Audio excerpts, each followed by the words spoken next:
Hello ជំរាបសួរក៏សួស្តីអតិថិជនជាទីស្រឡាញ់របស់ Oppo ទាំងអស់គ្នានេះចា៎អូខេជួបគ្នាម្ដងទៀតជាមួយនឹងវីដេអូថ្មីរបស់យើងតែម្ដងសម្រាប់ថ្ងៃនេះដែរគឺខ្ញុំចង់មកណែនាំជាមួយនឹងចា Oppo A95 របស់យើងទៀតហើយ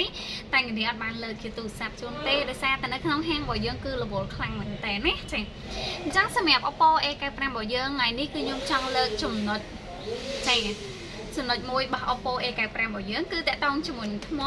រួមជាមួយនឹងកម្លាំងសាករបស់វាតែម្ដងនេះចា Oppo A95 គឺបានបំពាក់មកជាមួយនឹងថ្មធំរហូតដល់ 5000 មីលីអាំពែម៉ោង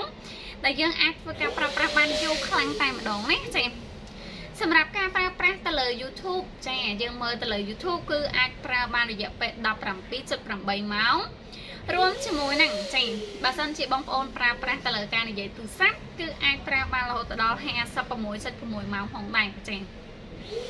ហើយបើសម្រាប់បងប្អូនយកទៅធ្វើការលេងហ្គេមគឺបងប្អូនអាចប្រើបានរហូតដល់ 10.2 ម៉ោងអញ្ចឹងសម្រាប់ថ្ម 5000 មីលីអាំពែម៉ោងនេះគឺប្រើប្រាស់បានច្រើនបានយូរខ្លាំងមែនតើណាចាអូខេហើយចំណុចទី2គឺតាក់ទងជាមួយនឹងកម្លាំងសាករបស់វាគឺវាមានកម្លាំងសាករហូតដល់ 33 វ៉ាត់ផងដែរកម្លាំងសាកគឺលឿនខ្លាំងមែនតើណាចាតាក់ទងជាមួយនឹងកម្លាំងសាក 33 វ៉ាត់នេះផងដែរពិសេសតែម្ដងបងប្អូនធ្វើការសាកត្រឹមតែ5នាទីគឺបងប្អូនអាចនិយាយទូរស័ព្ទបានរហូតដល់ 5 ម៉ោងណាចាអូខេគឺយូរខ្លាំងមែនតើ